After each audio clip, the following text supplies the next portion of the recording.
Hi hello నమస్తే welcome back to my YouTube channel. So my dear friends, ముందుగా ఈ dynamic Madhur YouTube ఛానల్ని subscribe చేస్తూ సపోర్ట్ చేస్తున్నటువంటి వ్యూవర్స్ అందరికీ నా హృదయపూర్వక నమస్కారం తెలియజేసుకుంటూ, ఇప్పుడు ఈ వీడియోలో వచ్చే కంటెంట్ ఏంటంటే చాలా మందికి ఉపయోగపడుతుంది. ఎందుకంటే రీసెంట్గా ఒక సర్వే చేశారు. ఆ సర్వే ఆధారంగా మన భారతదేశంలో 100కి 80% ప్రజలు డైట్ ఎలా ఫాలో అవుతున్నారు అనే దాన్ని బట్టి మనకు అర్థమవుతుంది. కొన్ని రకాల డిజార్డర్స్, కొన్ని రకాల డిసీజ్లు, అలాగే ఇమ్యూనిటీ సరిగా లేకపోవడం వల్ల ఎన్నో రకాల అనారోగ్య సమస్యలు ఏర్పడుతున్నాయి. కాబట్టి ఇప్పుడు ఈ వీడియోలో ఉన్నటువంటి కంటెంట్ మీకు ఖచ్చితంగా ఉపయోగపడుతుందని నేను ఆశిస్తున్నాను. ఎలాంటి డైట్ మనం ప్రస్తుతం వాడుతున్నాము, ప్రస్తుతం మన ఇండియాలో దాదాపు 80% ప్రజలు ఎలాంటి డైట్ వాడుతున్నారు, ఎలాంటి డైట్ ఫాలో అవుతున్నారు అనే దాన్ని బట్టి, అలాగే మనం నేర్చుకోవాల్సింది ఏంటి, మనం డైట్ ఎలా ఫాలో అవ్వాలి, మ్యాక్సిమం 100లో 80% కరెక్ట్ డైట్ ఎలా మెయింటైన్ చేయాలి అనేది మీకు ఈజీగా ఈ వీడియోలో నేను చెప్పబోతున్నాను. ఖచ్చితంగా ఈ వీడియో ప్రతి ఒక్కరికి ఉపయోగపడుతుందని నేను ఆశిస్తున్నాను. ఇకపోతే మన భారతదేశంలో ఉన్న పాపులేషను ఇలాంటి డైట్ ఫాలో అవుతున్నారట. ఇది మన ప్లేట్ అనుకుంటే 100లో 80% ఇది కార్బోహైడ్రేట్ ఫుడ్, ఒక fibre content food. Fibre content food అనేది ఏంటంటే మనం కర్రీస్లో చూస్తాం, ఆకుకూరల్లో చూస్తాం. ఇది ఇది ఫైబర్ ఫుడ్ని మనము కర్రీస్, ఆకుకూరల్లో ఎక్కువ మొత్తంలో మనకు ఫైబర్ ఉంటుంది కాబట్టి ఇది ఫైబర్ ఫుడ్ అని అంటాము. అలాగే ఇది కార్బోహైడ్రేట్ ఫుడ్. మనం తీసుకునే అన్ని, ఇప్పుడు జొన్న రొట్టె, అలాగే చిరుధాన్యాలు మినహా మిగతా చపాతీ కావచ్చు, అలాగే మైదాతో చేసిన చపాతీలు కావచ్చు, ఫుల్కాలు కావచ్చు, ఇంకా రైస్ కావచ్చు, ఇలా అన్నిటిని మనం కార్బోహైడ్రేట్గా తీసుకుంటాం. మన భారతదేశంలో ఈ చపాతీలు, అలాగే కార్బోహైడ్రేట్స్ సంబంధించిన రైస్ ఎక్కువ మొత్తంలో తీసుకుంటున్నారు. ఇది 80% ఉంటే ఈ ఫైబర్ ఫుడ్ అనేది కేవలం 20% ఉంటుంది. ఇది జనరల్గా మనం భారతదేశంలో 80% ప్రజలు దీన్ని రొటీన్గా వాడడం వల్ల డిజార్డర్స్ ఎన్నో వస్తున్నాయి. మనకి తమిళనాడులో తీసుకున్నట్లయితే మొదటి స్థానంలో డయాబెటిస్ మెలిటస్ ఉంది. అలాగే కర్ణాటక 2వ స్థానంలో ఉంది. 3వ స్థానం మహారాష్ట్ర ఉంది. 4వ స్థానం తెలంగాణ, ఆంధ్రప్రదేశ్ ఉంది. ఇవి రీసెర్చ్ ఈ మధ్య కాలంలో చేసినటువంటి రీసెర్చ్లో సర్వే ప్రకారం మనకు చెప్పడం అయితే జరిగింది. ఇలా రొటీన్ డైట్ మనం ఎప్పుడైతే ఫాలో అవుతామో, రొటీన్ ఫుడ్ ఎప్పుడైతే తీసుకుంటామో, రాబో రోజుల్లో ఒబేసిటీ కారణం అవుతారు. అలాగే తొందరగా నీరసించిపోవడము, తొందరగా ఎనర్జీ కోల్పోవడం వల్ల మనిషికి ఎన్నో రకాల యాక్టివిటీస్లో, డైలీ చేసే యాక్టివిటీస్లో ప్రాబ్లమ్స్ వస్తాయి. ఎందుకంటే గ్లూకోజ్ లెవెల్ అనేది బాడీలో అధిక మొత్తంలో ఒకేసారి మనం తీసుకున్నట్లయితే 80% ఒకటే కార్బోహైడ్రేట్ ఫుడ్ మనం తీసుకున్నట్లయితే, అందులో ఫైబర్ కంటెంట్ తక్కువ ఉన్న ఫుడ్ని మనం తీసుకున్నట్లయితే ఖచ్చితంగా గట్కి సంబంధించిన ప్రాబ్లమ్స్ అనేకంగా వస్తాయి. భవిష్యత్తులో చిన్న వయసులోనే ఒబెసిటీ రావడము, అలాగే ఓవర్ వెయిట్కి గురి కావడము, గ్యాస్ట్రిక్ సమస్యలు, ఇలా అనేక రకాల సమస్యలు, కాన్స్టిపేషన్స్, ఇలా చెప్పుకుంటూ పోతే పైల్స్ కూడా ఈ డైట్ వల్లనే మనకు పైల్స్ వస్తుందని చెప్పేసి కొన్ని సర్వేలు మనకు చెప్పడం అయితే జరుగుతుంది. ఇకపోతే మనము ఈ 100లో 80% ఇలాంటి డైట్ కాకుండా సుమారు 100లో 80% కరెక్ట్ డైట్ని ఎలా ఫాలో అవ్వాలి అనేది ఈ చార్ట్ తర్వాత నెక్స్ట్ చెప్తాను. ఇది మీకు ఈజీగా అర్థమవుతుంది. ఇది 100లో 80% సరైన న్యూట్రిషన్స్, మనం బ్యాలెన్స్డ్ ఫుడ్ ఎలా తీసుకుంటే కరెక్ట్గా ఉంటుంది అనేది మనం ఇప్పుడు చూద్దాం. ఇది మన ప్లేట్ అనుకుందాం. మనం రొటీన్గా తీసుకునే ఆహారము ఈ ప్లేట్ ద్వారా మనం తీసుకుంటాం కాబట్టి ఇందులో మనము కార్బోహైడ్రేట్ ఫుడ్, ఖచ్చితంగా కార్బోహైడ్రేట్ ఫుడ్ తీసుకోవాలి. లేకపోతే మనం ఫుడ్ తీసుకున్నట్టు అనిపించదు, ఫుల్గా స్టమక్ నిండింది అని మనకు ఫీలింగ్ అయితే కలగదు. అది కేవలం కార్బోహైడ్రేట్ వల్లనే మనం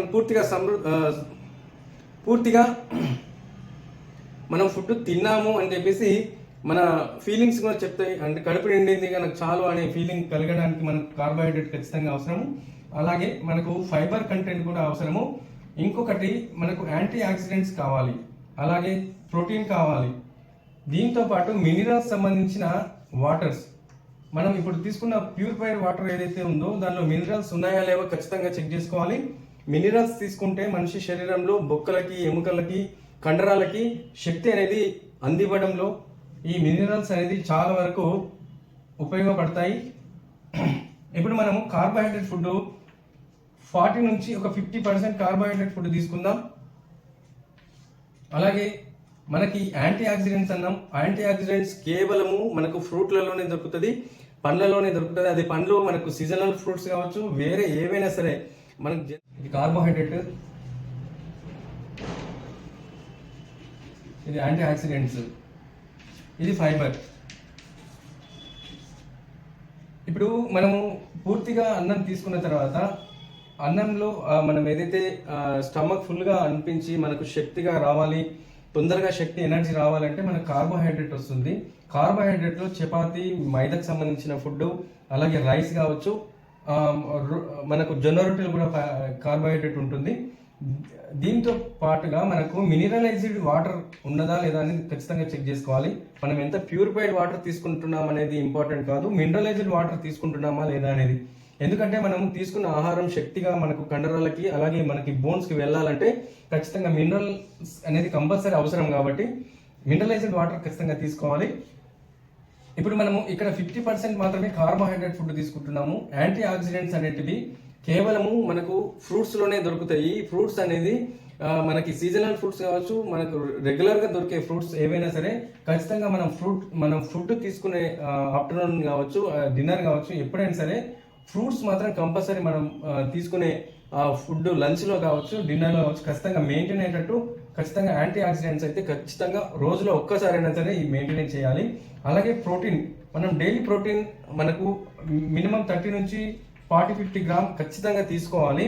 ఇందులో ప్రోటీన్ అనగానే మనకు ఫిష్, మీట్, అలాగే ఎగ్ ఇలాంటివన్నీ వస్తాయి. ఎనిమల్ మీట్లో మనకు ప్రోటీన్ అధికంగా ఉంటుంది కాబట్టి ఎనిమల్ మీట్ రోజు తీసుకోలేము, కాబట్టి దీని ప్లేస్లో మనము చిరుధాన్యాలు తీసుకోవచ్చు.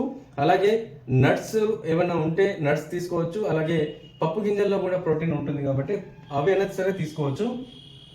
ఖచ్చితంగా కూరగాయలు మనకు ఫైబర్ దొరుకుతుంది. ఫైబర్ అనేది 2-3 రకాల కూరగాయలు ఖచ్చితంగా తీసుకోవాలి. ఆకుకూరలైనా కాయగూరలైనా సరే ఖచ్చితంగా మనకు ఫైబర్ లభించే ఏదైతే ఫుడ్ ఉందంటే కేవలం అది ఫ్రూట్స్లలో దొరుకుతుంది ఫైబర్, తొక్క తీయకుండా డైరెక్ట్ తీసుకున్నట్లయితే. అలాగే కూరగాయల్లో మనకు ఫైబర్ కంటెంట్ అధికంగా ఉంటుంది. ఇది సమతులమైనటువంటి ఆహారం, అంటే ఇది మ్యాక్సిమం 80% మనకి న్యూట్రిషన్ సజెషన్ చేస్తారు, ఇది బ్యాలెన్స్డ్ ఫుడ్ అని. కేవలము ఇది మాత్రమే ఒక ఫైబర్, ఒక లో ఫైబర్ 20% లో ఫైబరు, అలాగే కర్రీ తో పాటు మనము కార్బోహైడ్రేట్ 90% అట్లా తీసుకుంటే ఇది భవిష్యత్తులో ఒబెసిటీ వస్తుంది. దీనివల్ల గట్టుకు సంబంధించిన రిలేటివ్ ప్రాబ్లమ్స్ వస్తాయి. శక్తి తొందరగా వచ్చినా దానివల్ల ఉపయోగం లేదు. కాబట్టి కార్బోహైడ్రేట్ ఏం చేస్తుంది, శక్తిని ఉత్పత్తి చేసిన తర్వాత మనం వాడుకోకపోతే అదేం చేస్తుంది, ఫ్యాట్గా కన్వర్ట్ అయ్యి మన శరీరంలో ఒక స్థూలకాయం ఏర్పడుతుంది, ఒబేసిటీ వస్తుంది.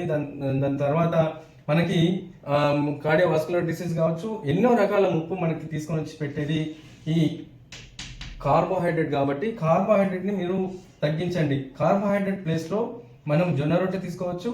అలాగే ఈ ఫుడ్ని తగ్గించి ఈ యాంటీ ఆక్సిడెంట్స్ని, అలాగే ఫైబర్ కంటెంట్ని, ప్రోటీన్ కంటెంట్ని బ్యాలెన్స్ చేస్తే ఖచ్చితంగా మనకి గట్టుకు సంబంధించిన ప్రాబ్లమ్స్ రావు. రీసెంట్గా సర్వే ఏం చెప్తుందంటే మన అనారోగ్య సమస్యలు, ఇప్పుడు ఎక్కువ అనారోగ్య సమస్యలు ఏర్పడడానికి main reason gut problems, gut ఇది సరిగ్గా లేకపోవడం. అంటే మన ఇంటెస్టైన్లో ఉన్నటువంటి అనారోగ్య సమస్యల వల్లనే చాలా రకాల డిసీజులు వస్తున్నాయి అని చెప్పేసి కొన్ని సర్వేలు మనకు చెప్తున్నాయి. కాబట్టి వ్యూవర్స్ ఈజీగా మీకు అర్థం కావాలని చెప్పేసి ఇలా ఒక డయాగ్రామ్ వేసి చూపిస్తున్నాను.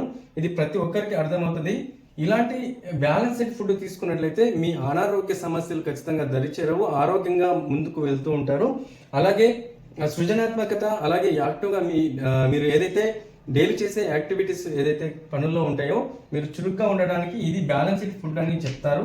ఖచ్చితంగా ఇంటర్నేషనల్ న్యూట్రిషన్స్ వాళ్ళు ఇది 80% బ్యాలెన్స్డ్ ఫుడ్ అని మాత్రం ఖచ్చితంగా వీళ్ళు సజెస్ట్ చేస్తారు. కాబట్టి ఇది ఈజీగా మనం చేసుకోవడానికి ఈజీ ఉంటుంది. మరి పెద్దగా ఏమేమో కొనుక్కొని వచ్చి బయట మార్కెట్లో దొరుకుని వచ్చిన ఏమేమి అన్ని తీసుకొని వచ్చి ఖర్చుతో కూడుకున్నటువంటి కావు. కాబట్టి మనం ఖచ్చితంగా ఇలాంటి 80% న్యూట్రిషన్స్ బ్యాలెన్స్డ్ ఫుడ్ తీసుకుంటే భవిష్యత్తులో రోగాలు రాకుండా మ్యాక్సిమం నివారించిన వాళ్ళం అవుతాం. ఇది ఇవాళ వీడియో ఫ్రెండ్స్. ఈ వీడియో మీకు ఈజీగా అర్థమైందని నేను భావిస్తున్నాను. మరొక నెక్స్ట్ వచ్చే మంచి కంటెంట్లో మరొక వీడియోలో కలుసుకుందాం. అలాగే సో ఫైనల్గా ఇది ఇవాళ వీడియో. ఈ వీడియో పట్ల మీ కామెంట్ని ఖచ్చితంగా నా కామెంట్ బాక్స్లో తెలియజేయండి. అలాగే ఈ వీడియో కనుక మీకు నచ్చినట్లయితే like and subscribe my YouTube channel. అలాగే మంచి కంటెంట్ నెక్స్ట్ వీడియోలో రాబోతుంది కాబట్టి ఆ వీడియోని కూడా అప్లోడ్ చేస్తాను. ఈ వీడియో సోషల్ అవేర్నెస్లో భాగంగా ఉండబోతుంది కాబట్టి ఖచ్చితంగా మీకు మీ ఫ్రెండ్స్కి అందరికీ ఉపయోగపడుతుందని నేను పర్సనల్గా ఆశిస్తున్నాను. సో ఇకపోతే ఈ వీడియోని మీరు పూర్తిగా లాస్ట్ ఎండ్ వరకు వాచ్ చేసినందుకు మరొకసారి నమస్తే, బాయ్, గుడ్ లక్ ఫ్రెండ్స్.